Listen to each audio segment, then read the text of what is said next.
Bonjour à toutes et à tous, j'espère que vous allez bien. On se retrouve aujourd'hui pour un nouvel épisode de La Lame, le podcast qui parle d'art, de militantisme et d'entrepreneuriat. Aujourd'hui, on va parler de gérer son argent en tant que créatif. N'hésitez pas à mettre 5 étoiles sur votre appli de podcast ou de laisser un commentaire en dessous de l'épisode. Sachez que ça aide vraiment le podcast à se faire connaître, donc merci à vous et belle écoute.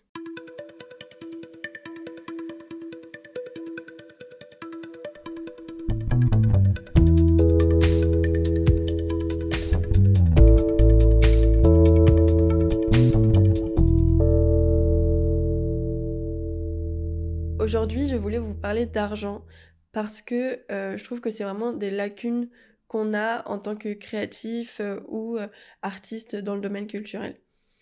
Qu'on ait fait une école ou pas, je trouve qu'on a des bases en termes de connaissances de droit, de connaissances de gestion de l'argent, de connaissances de code du travail, etc., qui sont vraiment très maigres. Et souvent, c'est quelque chose qui nous handicape et qui nous précarise. J'ai envie qu'on se forme sur ces questions-là pour justement pouvoir se fixer des tarifs qui sont professionnels, qui nous permettront de vivre de façon stable et pérenne. J'ai envie qu'on apprenne aussi nos droits pour arrêter d'avoir des conditions de travail déplorables. Il faut qu'on apprenne tout ça pour sortir de notre précarité et pour pouvoir être épanoui dans notre travail tout simplement. Alors je suis pas comptable et c'est pas mon métier de parler de ces questions-là. Par contre, en 2 ans et demi d'auto-entreprise, j'ai appris plein de choses et je pense que sûrement il y a des conseils qui pourront vous aider et je l'espère. On va voir ça en 3 parties. Je vais d'abord vous parler de comment vivre de façon pérenne de votre entreprise. En fait, c'est surtout comment mettre les bonnes bases pour pouvoir voir un petit peu plus sur le long terme au niveau de l'argent. On va, dans un deuxième point, parler des investissements parce que on dépense beaucoup d'argent en auto-entreprise ou en début d'activité créative et il faut vraiment le dépenser aux bons endroits parce qu'un mauvais investissement, ça peut vraiment nous plomber quand on n'a pas beaucoup de ressources. Et en troisième point, je vais vous parler de la question que tout le monde se pose et qui est vraiment importante, de comment fixer ses tarifs et comment les faire respecter. Voilà. Dans la première partie, je vais surtout vous reposer les bases de ce dont on a besoin pour gérer son argent de la bonne façon dans une auto-entreprise. En premier point, je voulais vraiment insister sur le fait que on ne se lance pas avec rien et que c'est vraiment un mythe de riche pour moi. Vous voyez souvent des récits d'entrepreneurs qui vous disent moi je suis partie de rien et je suis repartie avec des millions. Il y a d'ailleurs un des entrepreneurs les plus connus de France que je peux pas saquer honnêtement, qui nous dit moi j'étais à la rue et aujourd'hui nanana. Bon, souvent ce genre d'entrepreneurs vont vous parler de rêves et de paillettes, mais déjà si ces récits existent, ce qui est sûrement le cas pour certains d'entre eux, c'est vraiment aussi des récits très rares et uniques et voilà, ça arrive que des gens pètent d'un coup et que des gens réussissent très vite et très fort, mais la plupart de la réalité, c'est pas ça, la plupart de la vie, c'est pas ça.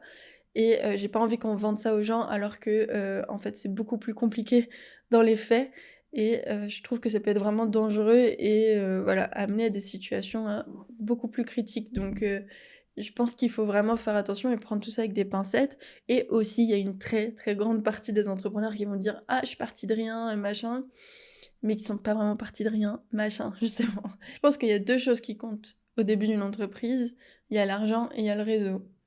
Je pensais pas vous en parler là, mais je vais le faire en vite fait parce que je trouve ça très important. Déjà pour pouvoir commencer son activité de façon sereine et pour pouvoir faire des bons investissements et faire tourner une entreprise, il faut de l'argent, il faut du capital, qu'on le veuille ou non. Ce qui fait que des classes beaucoup plus précaires ne pourront pas lancer une entreprise aussi facilement que une classe déjà moyenne slash riche pourra le faire. Aussi, je peux parler de réseau parce que en fait, une entreprise qui pète vite et qui marche vite, soit c'est de la chance pour moi, ou alors soit c'est du bon réseau. Alors je dis pas que ces entrepreneurs-là n'ont pas travaillé, ne me faites pas dire ce que j'ai pas dit, voilà. Mais pour moi, le réseau c'est très important au début d'une entreprise Et quand on n'a pas de réseau, c'est beaucoup plus long et beaucoup plus compliqué de se faire une place et de gagner de l'argent avec notre activité. J'ai grandi à Saint-Denis personnellement, dans une famille classe moyenne où j'ai jamais eu besoin de rien. Pour ceux qui savent pas, Saint-Denis c'est dans le 93, c'est en banlieue parisienne, là où il y a le Stade de France. Et c'est vraiment quelque chose qui était criant et que j'ai vu, c'est que mes potes parisiens qui avaient quand même plus d'argent, et que j'aime fort et qui travaillent très bien aussi, c'est pas le problème, mais mes potes parisiens qui avaient plus d'argent et qui venaient d'une classe sociale moyenne ou élevée, avaient beaucoup plus de facilité de se lancer dans ces projets artistiques et entrepreneuriaux que mes potes de Saint-Denis qui de un n'avaient pas d'argent et de deux n'avaient pas de réseau. Parce que par exemple quand tu viens de banlieue, t'as quand même beaucoup plus de chances d'avoir les parents de tes potes qui n'ont pas des postes à très haute responsabilité et qui du coup peuvent pas te pistonner dans des métiers que tes potes parisiens, quand je dis parisiens qui viennent de classes supérieures et qui sont dans des lycées aussi où les parents de tes potes sont dans des classes supérieures et du coup ont des contacts. J'ai des potes qui, quand ils se sont lancés dans leur activité créative au tout début, parisiens, ont eu droit à des stages / à des opportunités de travail beaucoup, beaucoup plus élevées que mes potes de Saint-Denis, tout simplement parce que les parents des potes avaient voilà, des postes à très haute responsabilité, tenaient des entreprises, étaient cadres dans vraiment les choses qu'il fallait, ou alors travaillaient dans des entreprises hyper renommées que je tairais ici. Et c'est pas pour dire que mes potes de Paris ont moins de mérite ou je sais pas quoi, mais c'est pour vous dire qu'en fait, il y a une réalité de classe sociale et de milieu social et d'environnement qui fait que non, c'est pas aussi facile pour tout le monde et j'en ai marre d'entendre des entrepreneurs qui vont te dire « Ah mais non, moi je suis partie de rien » alors que souvent ils sont pas partis de rien et qui viennent pas de milieux vraiment populaires, précarisés, etc. Rien que moi, en ayant grandi à Saint-Denis, j'ai vu comment ça m'avait, comment dire, porté préjudice entre gros guillemets parce que j'ai adoré grandir là-bas et je pense que c'est vraiment une ville incroyable, mais comment ça m'a porté préjudice, par exemple, au niveau du réseau. Alors que déjà, personnellement, j'ai pas à me plaindre parce que je suis hyper privilégiée par rapport à beaucoup de gens au niveau des sous, tout simplement. Parce que, encore une fois, j'ai jamais manqué de rien, ma famille n'est pas du tout riche, mais elle n'est pas du tout pauvre et ce serait vraiment se foutre de la gueule du monde que de dire ça. Et je trouve que c'est important de le rappeler. En fait, dire qu'on a des privilèges, c'est pas antinomique avec le fait de dire qu'on a quand même du mérite. Moi, je travaille énormément, mais j'ai des privilèges. Je suis quelqu'un de blanc et je suis quelqu'un qui a quand même un bon packaging de départ parce que bah, mes parents sont pas divorcés, ils s'aiment toujours. J'ai une famille aimante qui m'a toujours bien traitée et qui est là si j'ai besoin d'argent. Voilà, c'était le petit disclaimer de début d'épisode et je trouve que c'est important de le rappeler. On vient pas tous des mêmes situations et des mêmes milieux et voilà, il faut vraiment faire attention à ça et toujours se rappeler ses privilèges. Et ça veut pas dire que ça fait de nous quelqu'un de mauvais d'avoir de privilèges, mais de toujours se rappeler ça pour pouvoir être plus tout simplement réaliste sur la situation, être plus alerte sur plein de questions. Et c'est important pour moi, voilà. Donc le premier point que je voulais aborder, je reviens dessus, c'est on ne se lance pas avec rien. En fait, souvent les gens disent ça parce qu'une auto-entreprise, en tout et pour tout, quand vous signez les contrats, enfin les papiers à la chambre des métiers par exemple, moi dans mes souvenirs ça m'a coûté entre 200 et 400 euros, pas plus. Donc c'est pas grand chose. En soi, 400 euros pour ouvrir une entreprise, on s'attend souvent à pire, donc effectivement, c'est pas grand-chose. Mais dire qu'on se lance dans une auto-entreprise avec rien, c'est-à-dire avec 400 euros, c'est pas vrai. Parce que une auto-entreprise, moi je vais parler de ce que je connais, voilà, je vais pas vous parler d'autre chose, surtout qu'il y a beaucoup d'artistes qui sont en auto-entreprise, donc je pense que ça pourra vous parler, mais pour les autres, bah, vous pouvez l'appliquer complètement à votre situation. Une auto-entreprise, ça a énormément de coûts au début. De coûts dans le sens où vous n'allez pas faire des sous tout de suite.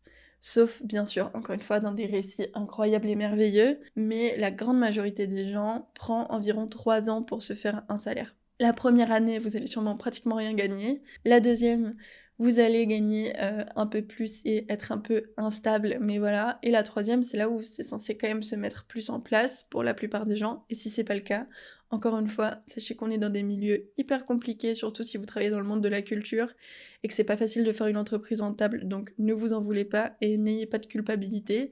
Moi-même, j'en ai eu beaucoup, mais au final, je suis très fière de là où j'en suis et de comment je gère les choses. Et c'est pas de ma faute, en fait. C'est pas tout le temps de ma faute si je gagne pas des sous. C'est la vie qui est compliquée. C'est ça que je voulais vous rappeler aussi, c'est hyper important. Là, je fais des vérités générales, mais bien sûr, il y a des gens, je sais pas, qui ont peut-être plus de connaissances en entrepreneuriat quand ils se lancent, notamment des vidéastes ou des métiers comme ça, et qui du coup, ça se trouve, la première année seront rentables, hein, je vous dis pas ça. Mais je trouve que c'est intéressant quand même de toujours se rappeler un petit peu toutes les situations, voire les pires, pour anticiper et essayer de bien gérer les choses. Dans tous les cas, que vous perciez vite ou pas, avoir un filet de sécurité, c'est jamais mauvais, et c'est vraiment le premier conseil que je vous donnerais, c'est ne vous lancer jamais avec rien. Un filet de sécurité, ça peut être plusieurs choses. Ça peut être le fait d'avoir de l'argent sur votre compte épargne, assez pour vous payer quand vous pouvez pas vous payer, voilà, et sur quand même plusieurs mois, voire années, parce que, encore une fois, parfois ça prend du temps à être rentable. Un filet de sécurité, ça peut être avoir une famille qui nous aide financièrement. Un filet de sécurité, ça peut être, pardon, l'État qui nous aide avec des aides de plusieurs types. J'allais vous dire RSA, mais en fait, le RSA, c'est plus que c'était. Maintenant, il faut travailler avec. Mais sachez que une grosse partie des entrepreneurs, je sais pas la plupart, j'ai pas les chiffres, mais il y a énormément d'entrepreneurs qui se lancent grâce au chômage. Moi, c'est, je pense, le meilleur skill, pour moi, c'est le meilleur trick, le chômage, vraiment. C'est ce que j'ai fait, personnellement. En gros, le chômage, vous avez le droit au chômage quand vous êtes en auto-entreprise pendant 2 ans, comme tout le monde. Il faut juste que vous déclariez à Pôle emploi que vous êtes en auto-entreprise, ou à France Travail, mon Dieu. Profiter du chômage, ça va pas durer longtemps, j'ai l'impression, mais on va se battre pour, hein. On se promet, mais voilà.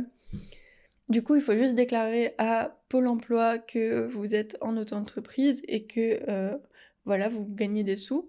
Et en fait, chaque mois, Pôle emploi va vous demander une feuille de salaire, enfin une feuille de chiffre d'affaires, pardon, que vous faites avec votre auto-entreprise.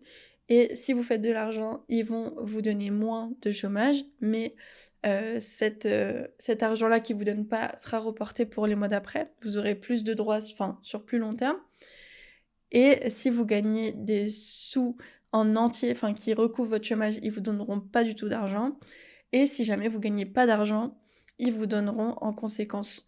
En fait, imaginons vous gagnez la moitié de votre chômage en CA, ils vont vous donner l'autre moitié, mais même un peu plus parce qu'ils calculent que tu touches pas tout ton CA. Et si vous faites tout si vous gagnez plus que votre chômage, ils vous donneront pas de chômage. Et si vous gagnez pas du tout, ils vous donneront en entier votre chômage. Voilà. En fait, à chaque fois, ils s'adaptent et c'est un super filet de sécurité parce que ça fait que vous avez quand même des revenus à peu près stables et ce sur 2 ans, ce qui est quand même une période assez chouette pour lancer une activité. Si vous êtes à plein temps dedans, sachez que vous avez aussi le droit à la prime d'activité quand vous êtes en auto-entreprise. Je pourrais pas vous dire les détails, je l'ai même pas demandé perso, parce que j'avais l'impression que c'était super compliqué. Mais si vous avez moins de phobies administratives que moi, n'hésitez pas à la demander parce qu'une prime d'activité, c'est comme pour les salariés, c'est calculé en fonction de votre revenu. Je sais plus si c'est 10%. Dans mes souvenirs, en salariat, c'est 10%. Ça fait longtemps que j'ai pas eu de fiche de salaire aux salariés, mais en gros, là, en auto-entreprise, ils vont calculer en fonction de ce que vous gagnez, tout simplement. Mais je sais pas trop comment ça marche et apparemment, on m'a dit que c'était assez compliqué, mais que en tout cas, vous y avez le droit au bout de 3 mois de salaire comme tout le monde. Et aussi, dernier truc, c'est qu'il y a plein de gens qui travaillent à côté de leur auto-entreprise au début. Par exemple, en travail à mi-temps salarié ou même à plein temps salarié, mais ça, pour moi, c'est compliqué. Mais voilà, si vous voulez garder un travail à côté, en vrai, c'est hyper ok aussi. Il n'y a pas de bonne solution, il n'y en a pas de mauvaise. Vous verrez quand vous lancez votre boîte, vraiment, vraiment, il y a plein de gens qui vont vous donner des conseils différents, il y a plein de façons de faire. Il n'y en a pas des qui sont mieux qu'un autre. Je pense que l'important, c'est de faire en fonction de vous et de ce que vous voulez. Il y a des gens qui se sentent beaucoup plus à l'aise à se lancer. Moi, c'est ce que j'ai fait un peu sans aucune connaissance. Enfin, vraiment, moi, je me suis lancée, mais MDR, genre, j'y connaissais rien en entrepreneuriat. Genre, aujourd'hui, avant, j'avais l'impression d'être mature, tu sais, genre, je me lance mon entreprise et tout. Mais aujourd'hui, je me vois comme une enfant à ce moment-là, tu sais, je me dis, j'avais aucune connaissance, je savais pas du tout comment ça marchait. J'ai eu un culot de ouf, mais en même temps, c'était hyper pas du tout sécuritaire de faire ça. Et c'est pas grave, on fait comme on peut. Mais voilà, il y a des gens qui se sentiront beaucoup plus chauds de se lancer d'un coup comme j'ai fait, et d'autres qui se sentiront beaucoup plus sécuritaires de se lancer à moitié et tout. Et pour moi, il n'y a pas de bonne solution dans le sens où moi, je me suis lancée soit à plein temps et tout, mais je pense pas que je gagne ma vie plus rapidement que d'autres gens. En plus, j'avais aucune connaissance en entrepreneuriat, j'avais aucun réseau, j'avais aucune personne dans mon entourage qui faisait ça, du coup, aucune personne vers qui me tourner pour demander des conseils. J'ai pris du temps à comprendre comment ça marchait. Mais voilà, si vous, du coup, tout cet apprentissage-là, vous voulez le faire à côté d'un travail, encore une fois, c'est hyper ok et il n'y a pas de bonne ou de mauvaise solution. D'ailleurs, si à un moment vous voyez que ça marche pas, vous pouvez toujours reprendre un travail à côté de votre autre entreprise et c'est pas la honte du tout. C'est juste que c'est encore une fois très compliqué d'en vivre et en fait l'important c'est que vous soyez heureux et tout ce que je vais vous dire là dans cet épisode, c'est pour que vous puissiez vivre de façon sereine en fait, tout simplement. La vie c'est important d'être heureux dedans et un projet comme l'auto-entreprise, c'est magnifique, c'est beau, etc. Mais ça ne méritera jamais de sacrifier non plus votre vie personnelle pour. Voilà. Ça, c'est important de le rappeler, je trouve. Deuxième point dans les bases pour une entreprise saine, c'est mettre son argent au bon endroit. Ça, je vous en reparlerai dans le deuxième point, c'est les investissements. Mais au début d'une entreprise, on dépense beaucoup d'argent. Et l'important, c'est de savoir où on va le mettre. Parce que ça peut vraiment plomber une entreprise au début, comme je vous l'ai dit. Troisième point essentiel pour les débuts d'une entreprise, c'est de faire ses calculs. Alors pareil, on en parlera dans le troisième point, mais je voulais quand même vous le dire maintenant, c'est chiant de faire ses calculs, mais ça prend pas tant de temps que ce qu'on pense, et vraiment, je vous jure, mais ça change tout. Vous pouvez vraiment changer du tout au tout en faisant bien vos calculs dès le début, bien fait, clean, plutôt qu'attendre des années pour le faire un peu comme j'ai fait et rester un petit peu dans un flou artistique qui ne marche pas parce que du coup vous fixez pas les bons tarifs, vous fixez pas les bons salaires, vous fixez pas les bons trucs, enfin il y a rien qui va en fait, vous finissez par être surmené parce que vous travaillez pour rien. Fixer, faire ses calculs, ça veut dire fixer ses tarifs, et pour fixer ses tarifs, c'est faire ses calculs de combien on dépense dans notre vie personnelle et combien on dépense dans notre vie professionnelle, et d'additionner les deux. Tu rajoutes tes 25%, enfin tes 22% d'URSSAF, et ça fait ce que tu dois gagner tous les mois. Donc voilà, faut vraiment en avoir conscience pour pouvoir fixer ses tarifs en conscience, et je vais vous aider. On pourra faire un exercice carrément vraiment pas à pas, pardon, ensemble, pour vous apprendre à fixer vos tarifs de façon normale, quoi. Ensuite, autre point pour les bases d'une entreprise saine, c'est se fixer des objectifs de chiffre d'affaires. Ça rentre dans faire ses calculs, mais je voulais insister sur ce point, c'est que quand on ne sait pas trop combien on doit gagner, on n'est pas trop motivé à savoir combien on doit gagner. Je sais pas comment dire. En fait, si on sait pas trop combien on doit gagner, on va pas avoir de vision de ce qu'il nous faut à la fin du mois, de vision de combien de prestations à peu près il faut faire, de vision de... Voilà. Et du coup, on va pas être motivé à essayer d'aller chercher ça. Et moi, j'ai vu vraiment un énorme changement quand je me suis fixé des objectifs de CA l'année dernière. Bah en fait, tu comprends en fait ce qu'il faut faire pour aussi. Tout est un peu plus clair. Et plus t'es organisé, moins t'es dans le flou, et plus tu sauras où aller, où mettre ton énergie, et où démarcher pour pouvoir atteindre cet objectif. C'est pas un truc de compétition capitaliste, machin, c'est juste se dire que voilà, objectivement, de façon réaliste, pour vivre de mon activité, il me faut ça, et du coup, vous allez trouver tous les tricks possibles et inimaginables pour arriver à cet argent-là. Et peut-être que vous allez passer moins d'énergie et de temps à faire des actions qui peut-être sont moins importantes là tout de suite, parce que l'important là tout de suite, d'ailleurs comme l'a dit Chloé dans l'épisode précédent, c'est de gagner votre vie en fait. C'est de gagner des sous, c'est de gagner des sous pour pouvoir vivre et de plus être dans un surmenage total et de perdre tout votre argent et de voilà, en fait, c'est bien de faire des posts, Insta, c'est bien de faire des posts, LinkedIn, c'est bien de répondre à des SMS, des mails, des messages, c'est bien de démarcher, mais mettez-vous la tête aux bons endroits, faites les actions importantes en premier et les actions importantes, c'est gagner votre vie. Parce que oui, on fait ça pour la passion, mais pour pouvoir exercer cette passion à long terme, il faut en vivre en fait. Donc à un moment donné, voilà, faites attention à ça. Voilà. Hem, Aussi au début, on n'est pas obligé de fixer un objectif de chiffre d'affaires, nécessaire pour vivre. Parce que des fois, on sait qu'au début, on va faire moins et ça peut être démotivant. Mais je me souviens la première année, je m'étais dit: «Ah bah vas-y ce mois-ci, si je fais 800 €, c'est cool, le mois prochain 900, le mois prochain 1000». Enfin voilà, on peut le faire par palier et être réaliste. Ça peut beaucoup plus nous booster des fois plutôt que de se dire, «Ah directement il faut que je fasse 2 000 € par mois» ou un truc comme ça. Donc voilà, essayer de faire étape par étape et de, bien, compartimenter les choses, quoi. Ensuite, voilà, j'avais marqué fixer ses tarifs et les tenir, mais on en a parlé. Il y a aussi augmenter ses tarifs avec le coût de la vie. Hem, on peut pas fixer le même tarif qu'il y a, 5 ans parce que juste là, les prix ont augmenté énormément. Vous avez le droit de vous avez le droit de vous augmenter, ça fait pas de vous un requin qui veut de l'argent à tout prix. Mais c'est vraiment, bah, nécessaire en fait de vivre de ce qu'on fait encore une fois et du coup de fixer des tarifs qui sont logiques en fonction de l'augmentation du coût de la vie. Donc vous avez le droit de vous augmenter. Et un des derniers points que je voulais aborder avec vous, c'est diversifier ses sources de revenus. On l'entend beaucoup, mais c'est vraiment, important. Quand on travaille dans la culture notamment, moi je travaille dans l'événementiel culturel, je sais que si demain il y a un autre covid, c'est le premier truc qu'on va fermer. Donc c'est nécessaire de réfléchir à comment est-ce qu'on peut gagner de l'argent autrement et de mettre en place maintenant, même si on n'en a pas besoin maintenant, des revenus, soit passifs slash, des revenus sur, par d'autres moyens que de la prestation de service.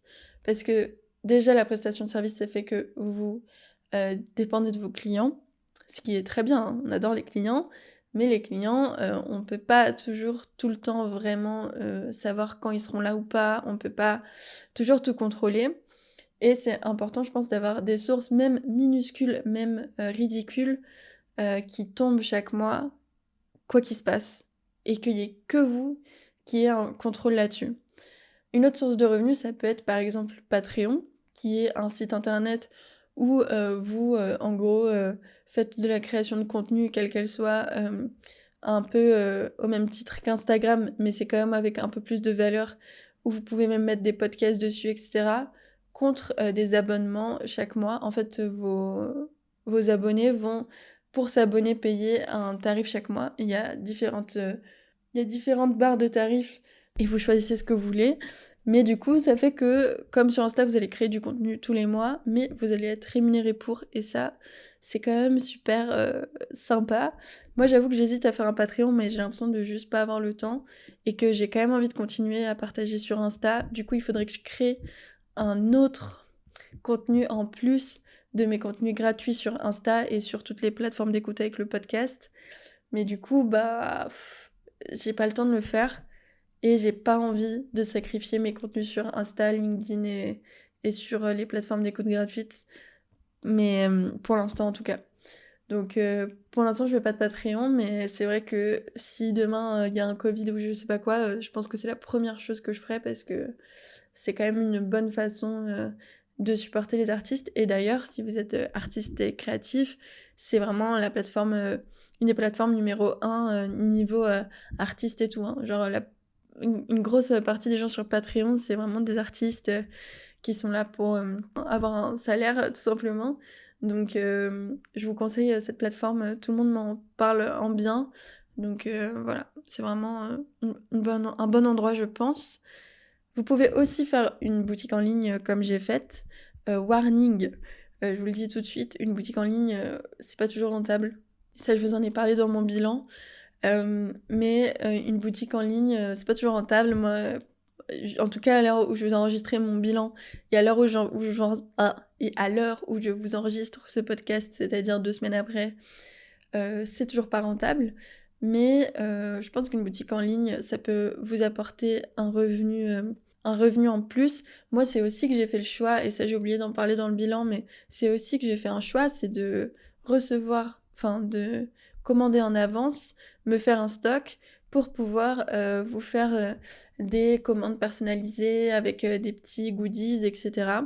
Il y en a plein d'autres qui font directement l'impression une par une auprès de l'imprimeur et qui envoie de l'imprimeur au client directement, du coup sans personnaliser sa boutique. Mais en même temps, bah, ça fait qu'ils dépensent pas d'argent en fait, ils font que en gagner. Donc moi je comprends totalement les gens qui font ça. Et en vrai, d'un point de vue purement financier, il faudrait que je fasse ça. Ce serait beaucoup plus intéressant pour moi. J'aurais gagné du coup au moins de l'argent. J'aurais gagné du coup de l'argent avec ma boutique, elle aurait été rentable si j'avais fait ça. Mais j'adore faire des commandes et j'adore vous envoyer des petits trucs et du coup, bah, je dépense tous mes sous dedans et j'en gagne moins que ce que je dépense pour l'instant. Mais voilà, pour moi, une boutique, c'est à long terme et je pense qu'un des trucs les plus importants pour une boutique, c'est d'avoir une communauté, malheureusement assez grosse quand même. Euh, Moi, j'ai 2000 abonnés sur... Enfin, j'ai 1850, je crois, abonnés sur Insta et pareil sur LinkedIn pratiquement. Et ça me suffit pas pour l'instant à avoir une boutique rentable. Je pense qu'il faut soit une communauté hyper engagée, mais j'ai quand même une communauté hyper engagée, donc voilà. Soit avoir une plus grosse communauté pour vendre plus. Voilà, moi c'est ce que j'en ai conclu. Mais encore une fois, ce sont mes conseils, ce sont mes façons de voir. Vous prenez ce que vous voulez dedans. Une autre façon de diversifier ses sources de revenus, ça peut être par exemple de lancer un concept comme le podcast. Mais pareil, faut se dire que c'est du très long terme hein, pour le coup, c'est sur du 1 ou 2 ans. Et commencer à générer des revenus via ça.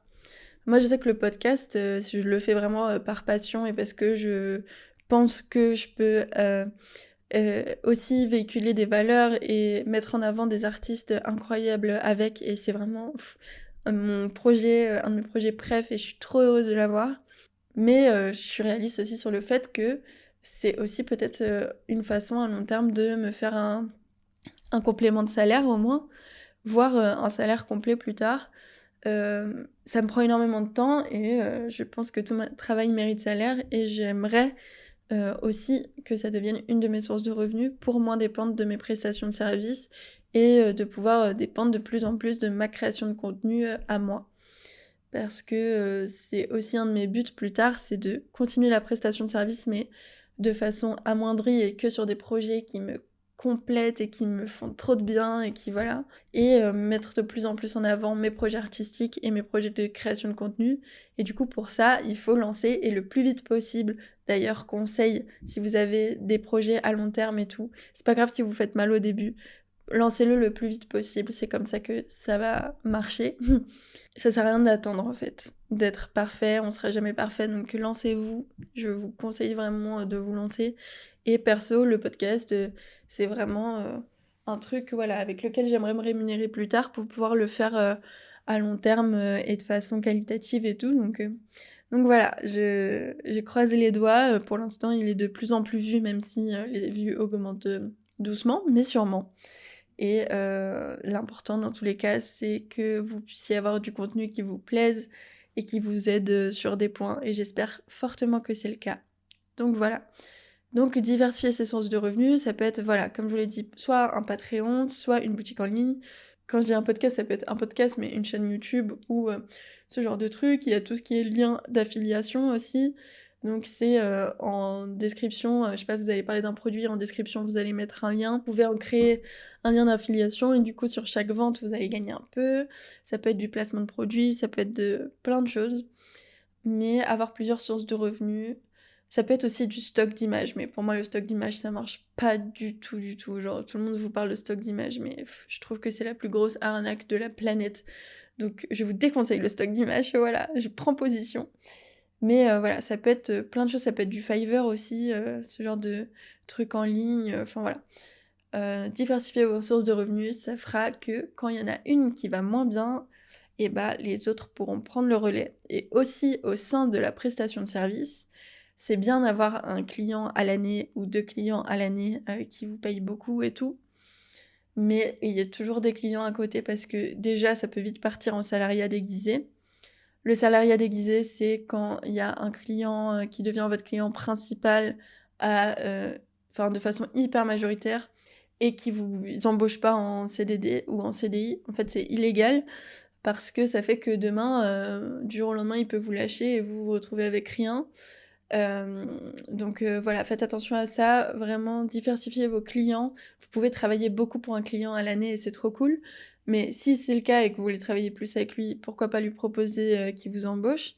Et si c'est, pas le cas, juste comme ça, mais que vous voulez, voilà, quand même avoir votre liberté, assurez-vous d'avoir des clients à côté, pour si jamais il y en a avec pour que si jamais une collaboration, s'arrête, les autres puissent, vous suffire quand même pour vivre ou en tout cas prendre le relais ou à moitié ou voilà, mais vous avez compris. Et dernier point, c'est con mais je l'ai rajouté, je pense que c'est drôle à dire, j'ai marqué: «C'est con mais se battre pour ses droits», voilà.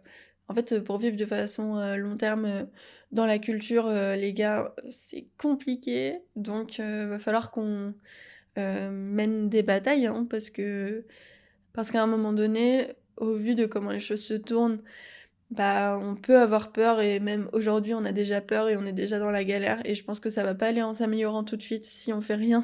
En tout cas, ça ira pas en améliorant si on fait rien.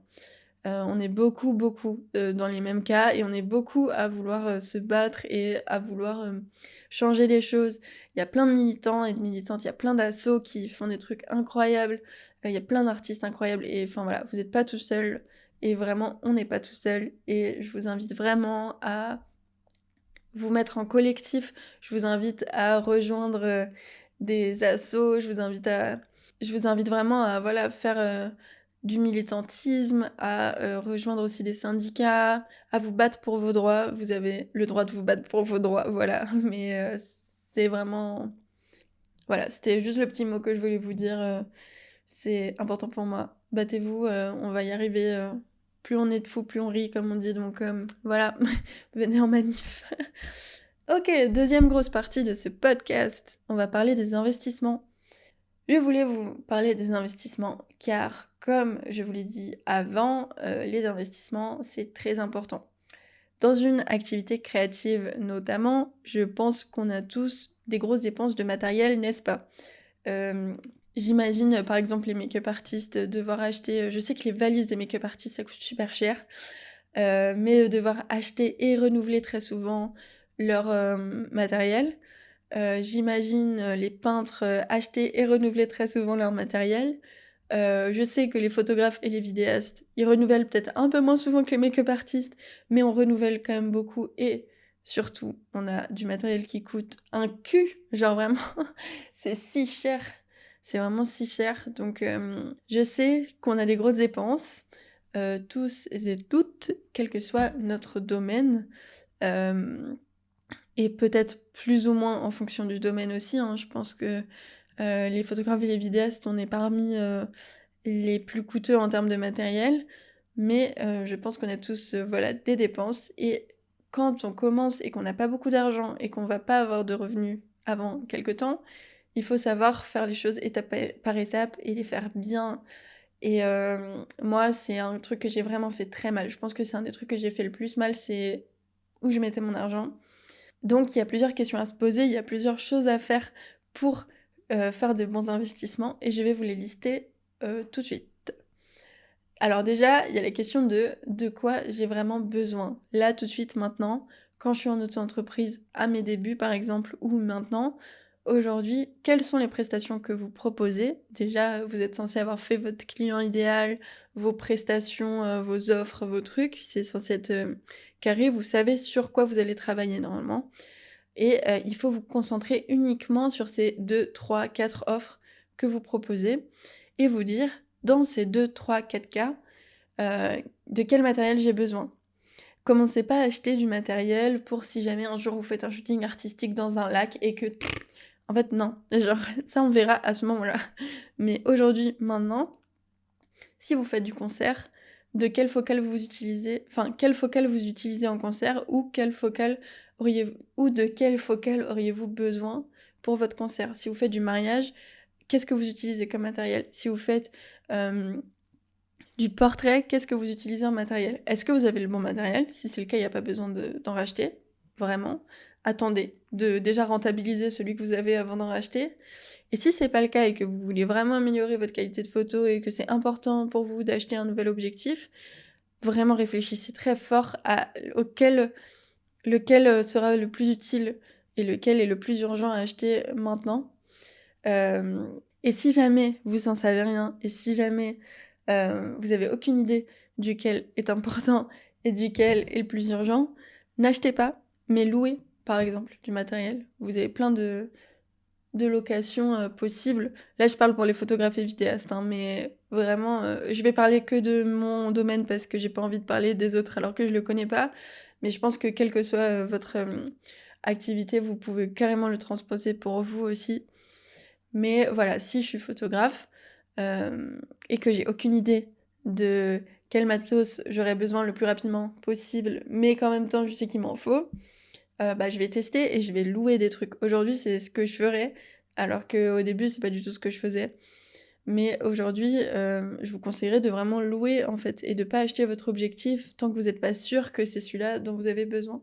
Moi, je suis arrivée à Lyon, j'avais un 70-300 qui est trop cool. Il est un peu vieux, mais en vrai, je trouve qu'il a quand même un bon piqué et du coup, je l'aime beaucoup. Il ouvre vraiment pas beaucoup, mais voilà. J'avais mon 70-300 qui c'est un... Je vous dis ça tout de suite, c'est un combien déjà? Ouais, c'est un f4-5.6. Du coup, pour les connaisseurs, c'est un zoom qui voit loin et qui ouvre pas beaucoup, donc il n'y a pas beaucoup de lumière qui passe, donc il faut que ce soit des sujets très éclairés. Et j'avais mon 50 mm, donc c'est une focale fixe. Donc en gros, c'est la focale pour les portraits. Et il zoome pas celui-là, j'essaye de parler pour que les gens qui connaissent pas comprennent. Mais c'est un petit peu l'objectif que tous les photographes utilisent en portrait. Il y en a 2 ou 3 autres qu'ils utilisent aussi pour les portraits, mais bon, c'est connu pour les portraits. Et il ouvre beaucoup, donc il laisse rentrer beaucoup de lumière. Et ça, c'est pratique, notamment pour mes prestats en concert dans des petites salles sombres. Mais j'avais que ces 2-là et je savais qu'il m'en fallait un autre. Du coup, j'ai chié dans la colle parce que, en gros, j'ai que des objectifs qui voyaient loin ou cadraient de façon assez cadrée, mais j'avais aucun objectif qui cadrait de façon large. Et du coup, au début, je me suis dit, bah go, je vais m'acheter un 24 mm. Donc, c'est un objectif qui ouvre de façon très large et c'est une focale fixe, donc il zoome pas. Mais il sera de meilleure qualité, machin. Je m'étais dit ça, ce qui en soi est vrai, mais au final, il avait pas forcément une bonne qualité, mon 24. Il m'a coûté cher. Au final, je m'en sers très peu parce que c'est pas pratique, en fait. Quand t'es en événement, par exemple, que t'as en fait, que t'as un appareil ou même 2, parce que moi j'ai 2 appareils, mais l'ancien commence à vraiment être vieux, mais quand t'es en événement, si t'as 2 focales qui zooment pas, tu vas être obligé de switch entre 2 appareils ou alors échanger d'objectif tout le temps, c'est pas du tout pratique. Et mon 24 mm, je l'utilisais pratiquement jamais pour faire du portrait, donc ça me servait à rien en fait. Du coup, je me suis dit, moi j'aime trop le fisheye, voilà, ça y est, c'est le moment où vous m'avez perdu et que je suis partie trop loin, c'est que je m'étais dit, j'aime trop le fisheye, j'ai envie de m'acheter du fisheye. Oui, mais j'ai pas écouté mon premier conseil qui est de quoi est-ce que j'ai vraiment besoin maintenant. En fait, ce dont j'avais vraiment besoin, c'était d'un objectif pour mes événements parce que mon zoom, il zoome beaucoup trop loin, donc c'est bien pour certains trucs, notamment des concerts dans des énormes festivals et tout. Mais à part ça, il me sert pas énormément, c'est plus pour ma vie perso où j'aime bien faire de la photo d'animaux ou des trucs comme ça. Mais en soi, en événement, c'est pas celui que tu utilises le plus. Donc il me fallait un autre zoom. Parce que j'avais compris qu'il me fallait une focale qui aille du très large au un peu plus serré pour avoir un peu plus loin. Et ça, je l'avais pas. Et moi, je me suis dit, oh, j'aime trop le fisheye, je vais m'acheter un fisheye et tout. Mais du coup, j'ai pris un objectif, mais laissez tomber, j'ai pris un 16 qui n'est même pas encore assez fisheye au final pour ce que je voulais faire. Normalement, les vrais fisheye, c'est...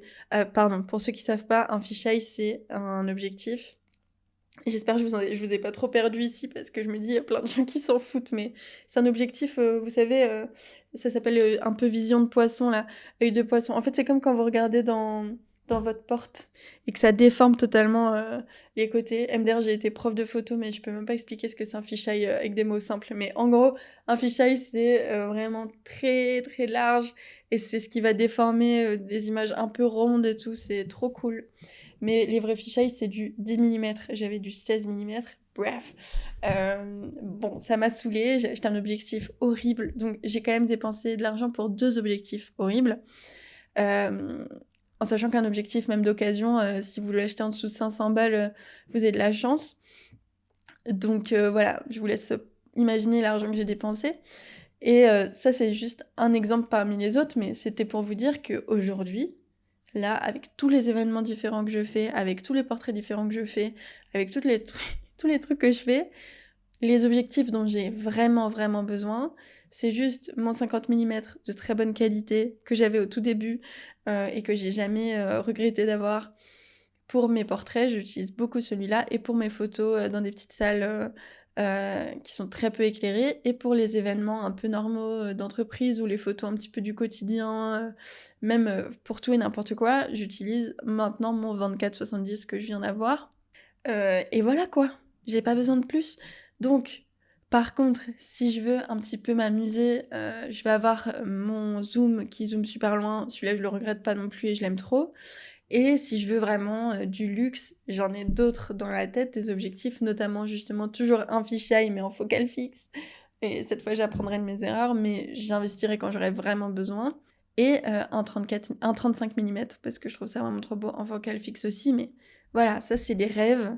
Pour l'instant, je n'achète rien. Il faut d'abord que mon entreprise elle soit rentable. Il faut d'abord que je rembourse tout ce que j'ai dépensé, parce que j'ai pas du tout remboursé tout ce que j'ai dépensé pour mon entreprise. Et ça, vraiment, mais mettez-le vous dans la tête. Donc, j'ai parlé 10 minutes de trucs que certains comprennent pas, et je suis désolée, j'espère que je vous ai pas perdu là. Mais tout ça, c'était pour vous dire que les investissements, c'est trop important. Donc, de quoi j'ai vraiment besoin? Et si je suis pas sûre, je loue avant d'acheter. Parce que moi, si j'avais loué mes 2 objectifs là, j'aurais su, première fois, enfin, avec un seul shoot, j'aurais su que c'est pas celui qu'il me faut. Parce que dès le début, j'étais triste. Donc, vous inquiétez pas, vous allez vous en rendre compte très vite. Aussi, au début, je vous conseillerais de vraiment, peut-être, au maximum, heu, réduire le nombre d'offres que vous avez, parce que si vous avez des offres un petit peu qui sont très coûteuses en termes de matériel, notamment du shooting en studio, hein, Louise Mollier-Sabé, et bah, du coup, ça va vous coûter très cher si vous proposez ça, alors que si vous proposez du shooting en extérieur, ça ne coûte rien. Si vous proposez de l'événementiel, ça ne coûte rien souvent, à part votre matériel photo, mais plus vous allez proposer des shootings personnalisés et travailler en termes de DA et tout, plus ça va vous coûter cher, parce que moi, j'ai quand même une vingtaine de fonds en tissu, j'ai 3 fonds en papier, j'ai un support de fond, j'ai des lampes de studio, enfin tout ça, ça coûte une blindasse. J'ai une machine à fumer, j'ai plusieurs, bref, j'ai plusieurs trucs pour déformer la lumière, je vais parler comme ça. J'ai plusieurs trucs pour déformer la lumière qui coûtent cher, j'ai plein de trucs. Tout ça, mais ça me coûte une blinde. J'ai des accessoires, j'ai du make-up, même si c'est pas moi qui fais les make-up, mais j'ai des accessoires, j'ai des paillettes, j'ai des décors, j'ai des trucs, ça me coûte une blindasse. Et au final, c'est vraiment le truc qui m'a rapporté le moins, le studio, pour être honnête avec vous. Donc, à un moment donné, bon, après, il y a la passion et je suis trop contente de le faire. Mais si on parle uniquement en termes d'argent, là, je vous parle en termes d'argent, c'était pas forcément les meilleurs moves que j'ai fait. Moi, je l'ai fait parce que vraiment, c'est mon truc préféré. Mais voilà, louez des trucs, réduisez vos prestations, enfin vos offres pour des trucs qui sont moins coûteux au début. Faites de l'argent en fait. Et plus vous faites de l'argent, plus vous pourrez investir dans un truc qui vous plaise. C'est trop important. Ensuite, dans les autres points pour les investissements, je vous conseillerais de prendre des heures. Je vous conseillerais de vraiment prendre des assurances et être en règle. Après, toujours voir les assurances qui sont les moins chères et tout. Mais les assurances, les gars, surtout si vous avez du matériel coûteux, c'est important. Et d'ailleurs, souvent, enfin pas souvent, mais et d'ailleurs, des fois, on va vous demander une assurance de responsabilité civile professionnelle et du coup, si vous l'avez pas, vous pourrez pas travailler. Donc, une assurance pro, je vous conseille. Si jamais moi, mon assurance, je l'ai pris avec ma banque. Mon compte pro et mon assurance sont liés. Et du coup, ça me coûte 2 fois moins cher que si j'avais un compte pro d'un côté et une assurance pro de l'autre. Là, avec ma banque, ça m'a coûté 2 fois moins cher, donc renseignez-vous, ça se trouve, vous avez pareil avec votre banque. Et aussi, les investissements, c'est pas que mauvais, parce que là, je vous ai dit: «Ah, c'est horrible, vous perdez beaucoup d'argent si vous faites pas gaffe». C'est vrai, je pense que c'était important de vous mettre le coup de pression, mais il y a tellement d'achats que j'ai pas regretté et que j'ai acheté qu'une fois, qui m'ont pas coûté si cher et qu'au final, j'utilise, mais à tort et à travers depuis des années. Voilà, il y a les achats, vous pouvez aussi le voir des bons côtés. Et pour les achats, je vous en ai parlé de façon hyper négative, mais aussi dites-vous qu'un bon investissement, c'est un truc qui va vous rapporter beaucoup d'argent. Donc j'arrête pas de vous dire faites attention, dépensez le moins possible et tout, mais des fois voilà, il faut mettre de l'argent sur la table. C'est le cas et c'est pas grave. Et dites-vous que si vous faites un bon investissement sur le long terme, ça peut vous rapporter beaucoup d'argent.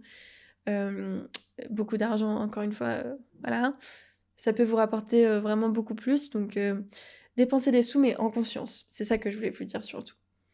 Pour tout ce qui est jetable, notamment les décors, les tissus, les trucs comme ça, les vêtements pour, vos projets, vraiment, seconde main à fond, vraiment juste faites de seconde main. Troquez avec d'autres artistes aussi.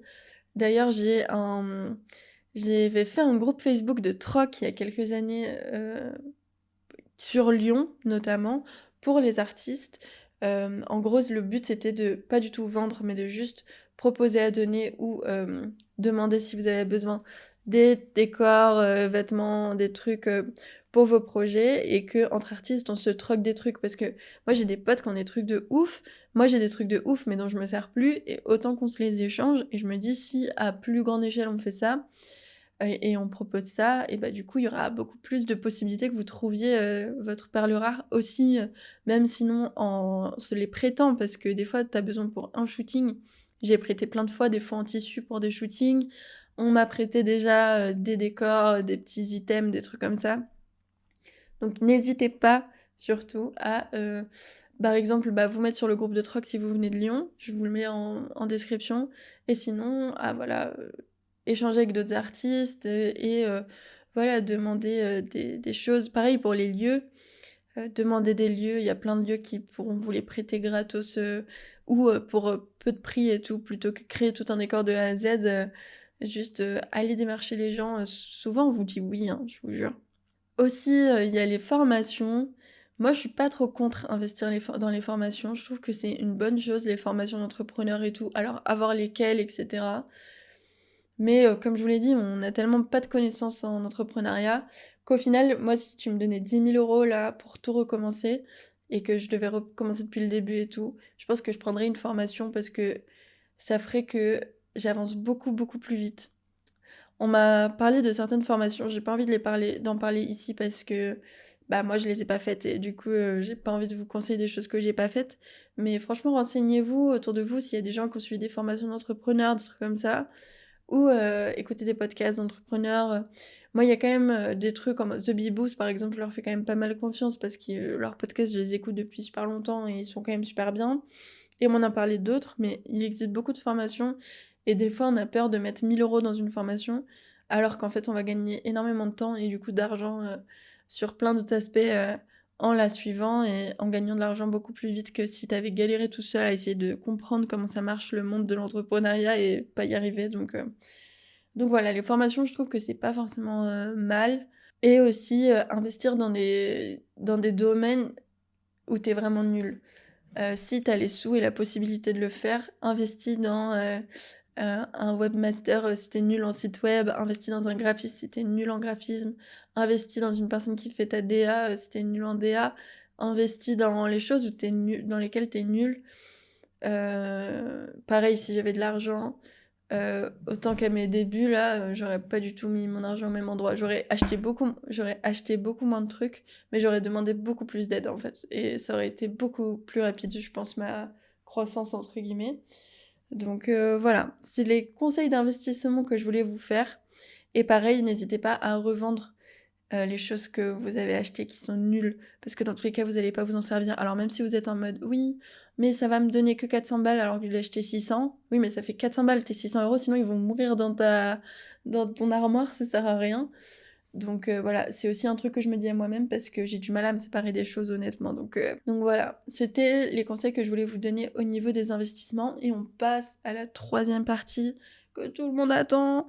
La troisième partie la plus passionnante, comment fixons nos tarifs, comment fixer nos tarifs, comment voilà, les faire respecter, comment savoir combien il faut qu'on gagne pour vivre. Ça, c'est la partie la plus importante.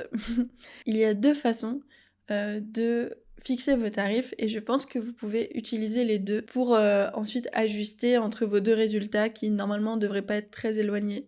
Donc la première façon de fixer ton tarif, ça peut être de commencer par ta presta et comprendre combien te coûte ta presta à faire, et du coup fixer ton tarif en fonction. Ou alors, deuxième façon de fixer ton tarif, et je vais expliquer les 2 juste après, voir ce qui est humainement possible. Combien, de prestats tu peux faire par mois pour vivre et combien il faut qu'elle coûte du coup. OK, on va tout reprendre depuis le début. On va faire un exercice ensemble où, vous pouvez le suivre si ça peut vous aider pour, savoir, justement, combien vous dépensez par mois et combien vous devez gagner et combien doivent coûter vos prestations. La toute première étape pour fixer ces tarifs, c'est de savoir combien on dépense dans notre vie personnelle et professionnelle. Dans notre vie personnelle déjà, il va falloir qu'on comprenne combien on dépense et du coup combien est-ce qu'on doit se verser chaque mois sur son compte en banque. Dans ta vie personnelle, par exemple, il va falloir prendre en compte ton loyer, tes charges, tes courses, tes loisirs, tes déplacements, tes petits plaisirs, voilà, à peu près en moyenne combien tu dépenses par mois. Et aussi si tu veux mettre de côté, pardon, il va falloir du coup en moyenne te dire est-ce que ce prix me convient, est-ce que j'ai envie de baisser mes dépenses, est-ce que j'ai envie de gagner plus. Mais en tout cas, tu sauras combien il te faut objectivement pour suivre ton niveau de vie actuel et gagner ta vie. On va dire, imaginons que c'est 1 200 €. Tu gardes ces 1 200 € dans la tête, tu les écris quelque part et ensuite tu peux passer au calcul de ta vie professionnelle. Dans ta vie professionnelle, il va y avoir plusieurs dépenses, plusieurs pôles de dépenses que tu vas avoir, notamment déjà ton matériel. Alors, j'ai l'impression que c'est sur ça que souvent on pêche et c'est sur ça qu'on galère à calculer, mais tu peux le faire de façon assez simple. Je sais pas, tu prends tes 3 dernières années si tu les as, ou alors ta dernière année, ou alors ce que tu vas dépenser cette année en matériel et tu te fais une moyenne chaque mois de ce que tu dépenses à peu près en matériel.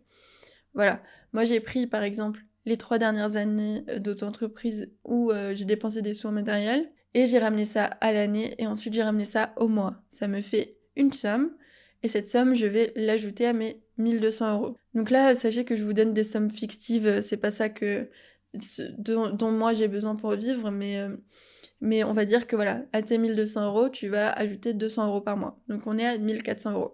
Ensuite, tu vas calculer tes abonnements, tous les coûts qui reviennent chaque mois, à ta vie professionnelle. Donc les abonnements, ça va être autant moi par exemple, j'ai un abonnement à Canva parce que je suis nulle en Canva et que j'utilise tout le temps, enfin je suis nulle en graphisme et que j'utilise tout le temps Canva, donc j'ai décidé que c'était un bon investissement et c'est un investissement que je regrette pas.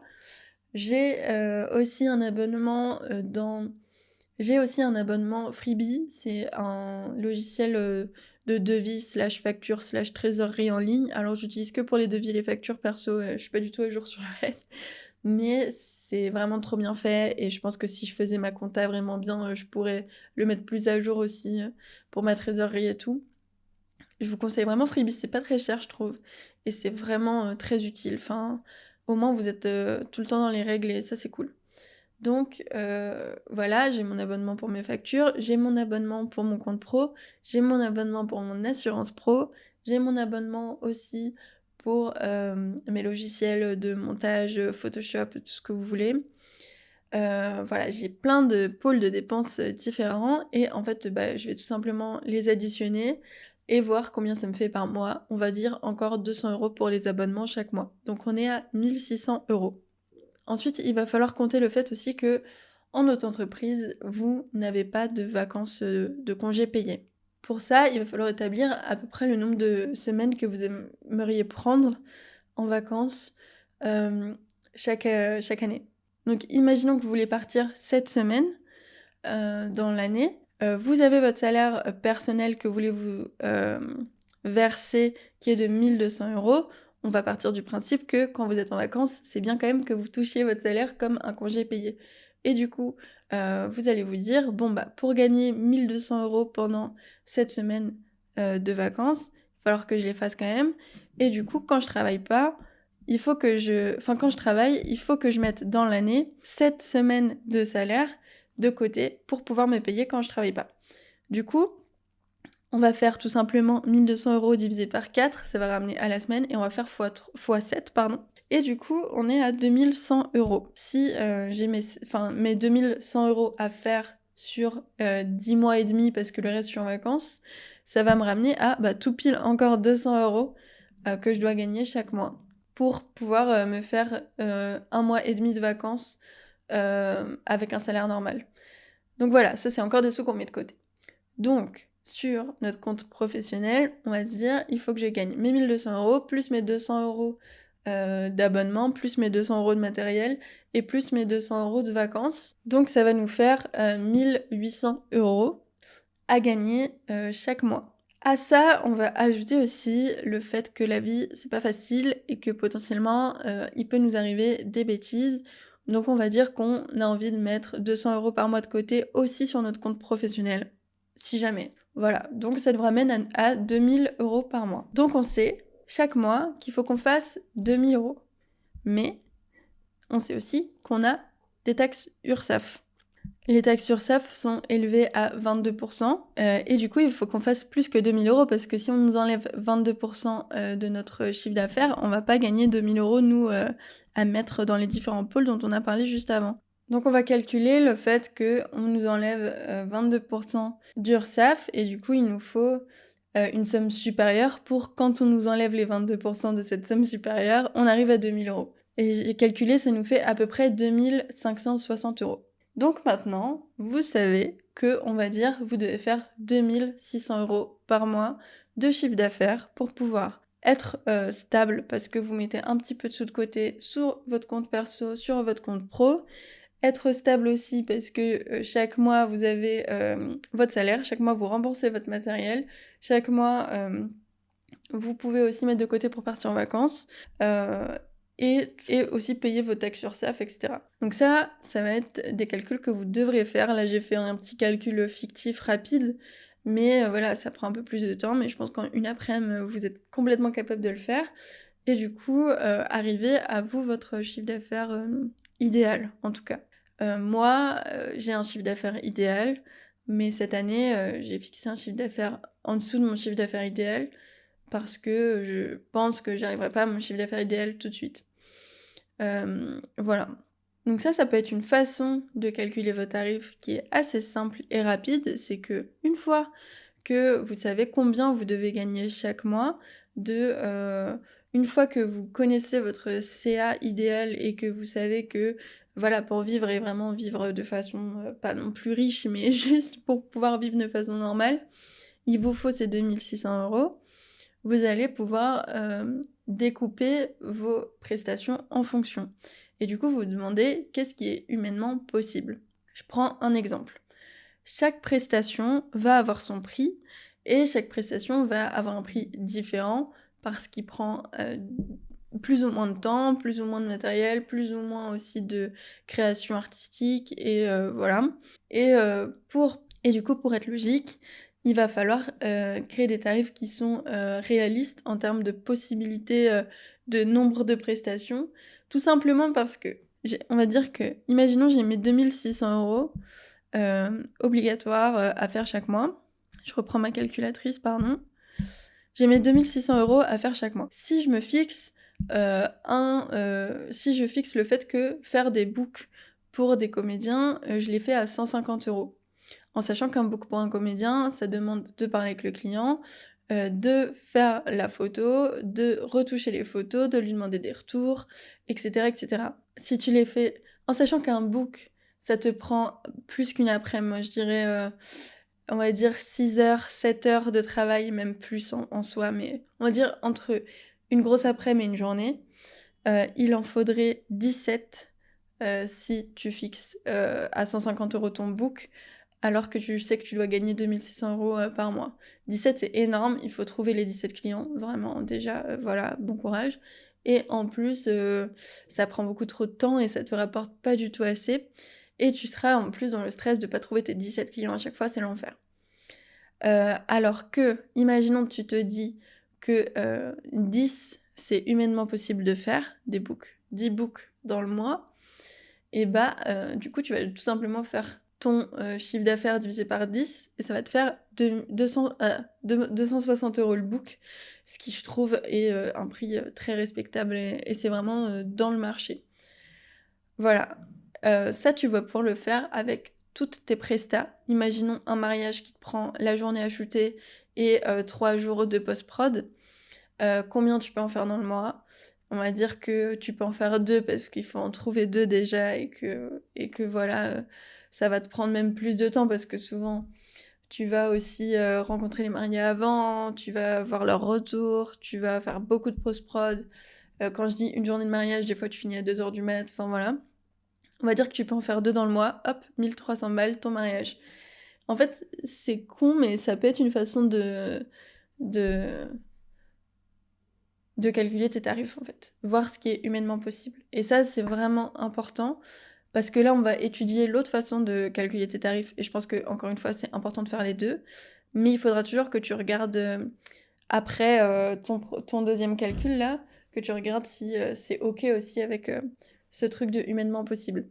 En fait, chaque fois, chaque prestat, demande-toi combien humainement tu peux en faire dans le mois et combien tu espères trouver de clients dans le mois pour calculer tout ça. Si tu pars pas de ce dont tu as besoin chaque mois, mais si tu pars de la presta en soi, il y a plusieurs choses qu'il faut prendre en compte dans ta presta en soi. Ça va reprendre un petit peu les choses qu'on a dites, mais déjà, on va reprendre la prestation book, ce sera plus simple. Combien de temps une prestation book te demande? On va dire que tu vas passer 1 ou 2 heures à discuter en amont avec ton client, le conseiller sur ses tenues, même trouver le client, pour moi, c'est censé marcher dedans aussi, mais voilà. On va dire que tu vas parler 1 heure avec ton client en amont, que tu vas passer 1 heure à faire le shooting, mais avant le shooting et après, tu as des choses à faire parce que soit tu le fais en studio et du coup, il faut monter, démonter le studio, soit tu le fais en extérieur, mais du coup, il faut se déplacer. Donc, on va dire que le shooting, il te prend environ 2h30, 3 heures. Ensuite, il va falloir que tu mettes tes photos sur ton ordi, rien que ça prend du temps. Et que tu... Alors, ça dépend comment vous faites. Moi, pour les books en soi, je fais des planches contact tout le temps maintenant. Donc, il va falloir que tu tries tes photos parce que tu peux pas envoyer 400 photos à ton client et c'est pas lisible. Donc, tu vas faire un premier tri, ça va te prendre au moins 1 heure. Et tu vas lui envoyer, tu vas attendre ses retours, il va te renvoyer ses retours. Et là, tu vas pouvoir commencer les retouches qui vont te prendre aussi 3 heures. Et tu vas lui renvoyer et attendre de savoir si le client ou la cliente est contente, etc., etc. Voire peut-être retoucher un truc si on t'a demandé. Voilà, tout ça, c'est à prendre en compte. Imaginons qu'à peu près, tu prends 10 heures par book à faire. Parce qu'à chaque fois, on s'arrête sur « Ah, t'es payé 260 € pour 1 heure de travail. » No, bitch. Genre déjà, tout le temps que j'ai pris pour essayer de trouver ce client, à faire de la com ou du démarchage, ensuite parler avec lui ou avec elle, faire le shooting, faire la post-prod et tout, enfin c'est énorme et on se sous-évalue à chaque fois, donc au pire, c'est mieux de s'évaluer un peu plus haut parce que sachez que vous verrez tout le temps plus bas, donc voilà. On va dire que tu prends 10 heures à faire ton book. Des fois, ça prend moins de temps parce que ça se trouve, tu vas en faire 2-3 d'affilée dans la journée, tu vas machin, mais imaginons qu'un book en soi, tu prennes 10 heures à le faire. Il faut que tu calcules ton taux horaire. En sachant que ton taux horaire, ça peut pas être le SMIC. Je crois que maintenant, c'est 9 € de l'heure, le SMIC, je sais plus. Mais à mon époque, non, je rigole, c'était même pas 8 € le SMIC, donc voilà. Aujourd'hui, il faut que tu réfléchisses à ton taux horaire en sachant que c'est plus cher qu'un SMIC salarié parce que toi, contrairement à un salarié, tu n'as pas de vacances, tu n'as pas de ticket resto, tu as pas de congé, maladie, tu pas, tout ça et du coup ton taux horaire, il va devoir être bien supérieur à un taux horaire, salarié parce que, tout simplement tu pas tous ces avantages et que du coup les 3/4 déjà ils vont partir en taxes et en plus tu devras les mettre de côté.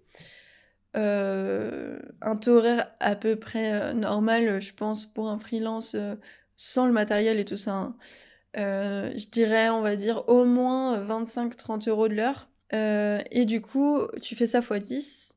Donc ça, tu vas le ramener, du coup, le nombre de temps, sur lequel tu as travaillé dessus. Bon, j'ai peut-être abusé pour les 10 heures de boucle là, parce que moi je facture pas aussi cher, mais je dirais que, on va dire que ton book il prend 9 heures, et que tu le factures à 25 € de l'heure, ton taux horaire. Vous voyez que déjà je suis pas chère, hein, parce que là si je refais mes calculs, alors hop, ça te fait, voilà, 225 € juste pour ton taux horaire. Ensuite, il va falloir compter le fait que tu, vas avoir du coup tes coûts mensuels, comme on a dit, abonnement, trucs à louer s'il y a des trucs à louer et matériel. Donc ça, pour le calculer, pareil, tu vas réfléchir à combien tu t'étais dit que tu dépenses de matériel par mois et combien il est humainement possible de faire cette presta. Donc si ton matériel ton, plus tes coûts de revient, d'abonnement, ça te fait environ 400 € par mois et que tu peux faire 10 books, bah tu vas faire tout simplement 400 € divisé par 10, donc ça fait 40 €. Voilà, donc 225 plus 40, hop, ça te fait 265. Et du coup, bah ouais, c'est ça, hein, moi c'est mes prix, en tout cas, bah, je vous ai expliqué mes prix. Du coup, tu vas ajouter, voilà. Donc après avoir ajouté tes abonnements et matériel à ton taux horaire, il va falloir que tu rapportes ça aussi avec les 22% de taxes et on en revient à peu près à 300 €, comme mes prix à moi perso, comme les prix que je fais, quoi. Donc pour moi, un book en extérieur, je le fais quand même un peu moins cher parce qu'il y a pas tout ce qui est justement matériel, il y en a quand même moins.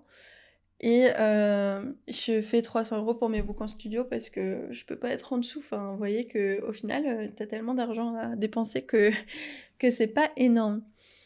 Donc voilà, notre, CA de base là pour, gagner notre vie normalement, on a dit que c'était 2 600 € par mois et on voit que nos books ils sont à 300 €. Donc si on en fait 10, ce qui est humainement possible, c'est 3 000 €. Moi je trouve ça grave, enfin vous voyez que c'est quand même parlant. On tombe pratiquement sur la même, le même prix. Et il vaut mieux garder la tranche au-dessus des 300 € par exemple et pas revenir à 260 parce que, tout simplement, tu pas sûr de les avoir tes 10 clients dans le mois, du tout. Donc autant voir plus haut parce que souvent tu vas gagner, enfin tu vas avoir moins de clients que ce que tu penses donc voilà.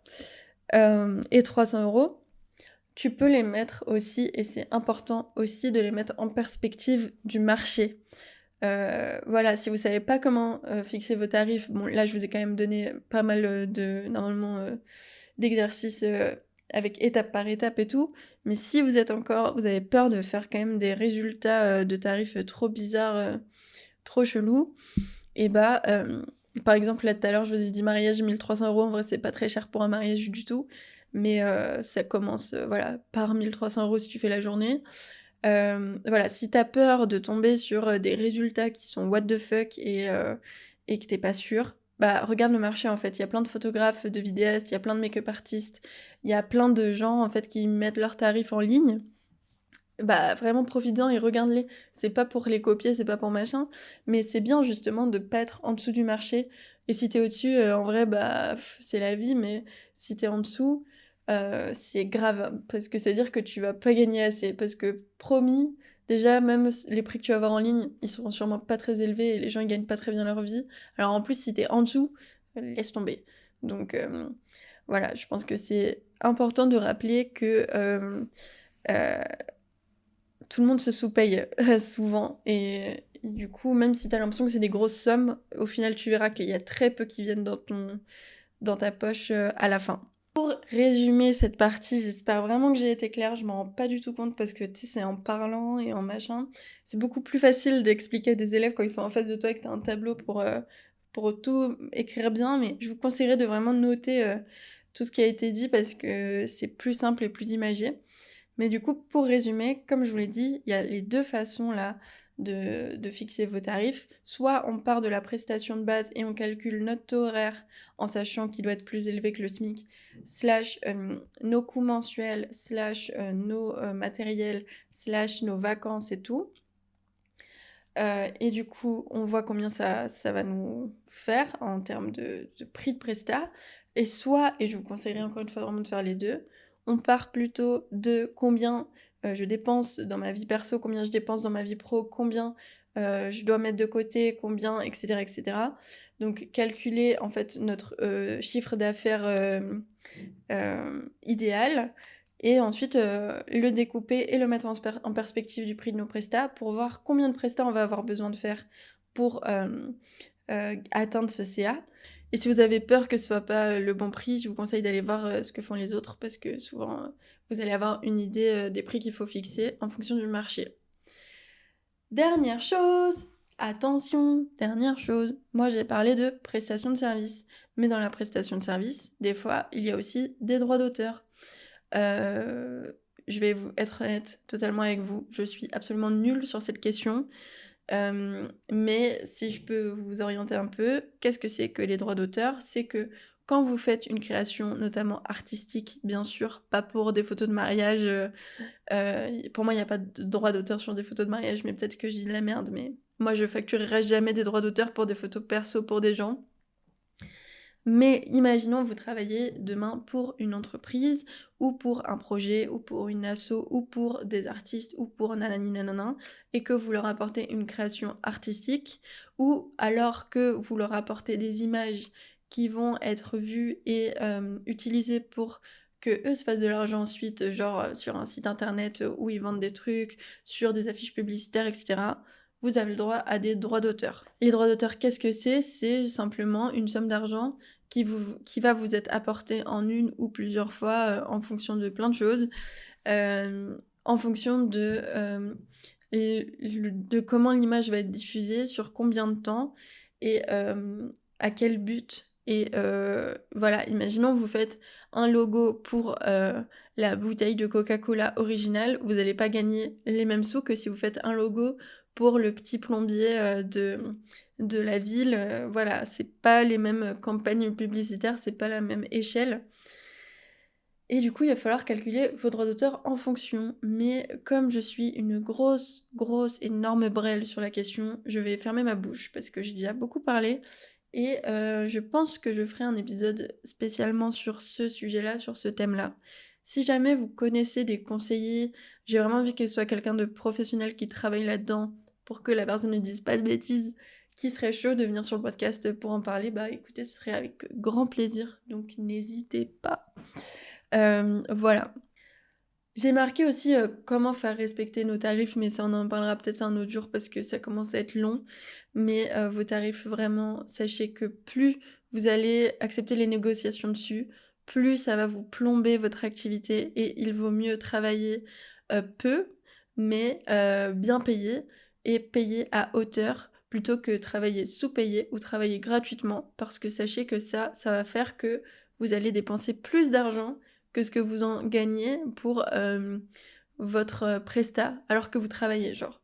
En fait, travailler, ça va vous coûter de l'argent, tout simplement, si vous travaillez gratuitement ou moins cher. Alors bien sûr, il y a des collabs, il y a des tafs pour du militantisme ou pour des assos, on s'entend. Mais en tout cas, si vous travaillez avec un client et qu'il vous propose une presta gratuite pour la première ou sous-payé vraiment en dessous de vos tarifs ou machin ou truc, c'est no way, vraiment ça ne sert à rien et rentrez-le vous dans la tête. Moi j'ai pris trop de temps à me le rentrer dans la tête, mais c'est de plus en plus le cas. Voilà, je fais attention à ça et depuis que je le fais, je vais beaucoup mieux, je me surmène beaucoup moins et j'ai que des clients qualitatifs qui respectent mon travail. Donc voilà, je vous conseille vraiment fort de faire ça. Je vous souhaite énormément de bonnes choses pour vos projets. Je sais que c'est pas forcément les questions les plus drôles, les plus passionnantes, voilà. Mais en vrai, je pense qu'on peut quand même, s'amuser, dans l'entrepreneuriat créatif, même sur des questions de sous, ça peut être, assez drôle et intéressant à faire. Enfin moi maintenant, j'aime bien le faire parce que ça m'apprend plein de choses. Et j'attends vraiment vos retours en commentaire parce que je compte faire d'autres épisodes, un peu formation, comme ça. Dites-moi si je suis claire, s'il vous plaît. Dites-moi si, je dis des bêtises, dites-moi, si je enfin, dites-moi si, voilà, c'est limpide, comme discours ou si c'est vraiment brouillon. J'ai essayé de faire en sorte que ce soit le plus clair possible, mais des fois c'est clair pour nous et pas pour les autres. Donc j'espère que ça aura pu vous aider parce que c'est le principal. J'espère que, vous êtes OK, dans votre lancement, que tout va bien et que vous êtes OK avec vos tarifs et tout. C'est tout ce que je vous souhaite. En tout cas, je vous souhaite, plein de bonnes choses, voilà, pour vos projets et j'espère que vous allez bien en ce mois de février et je vous fais plein de bisous et j'ai hâte de vous retrouver en mars. Sachez que le mois prochain c'est drôle parce que là on est en janvier, hein, j'enregistre en janvier, mais c'est trop bien parce que là, en mars, ça va être les 1 an du podcast, donc je suis absolument trop contente. J'essaye, de réfléchir à une surprise là, alors que je suis en janvier, donc on va voir comment se passe le mois de mars, mais sûrement vous aurez des petites surprises.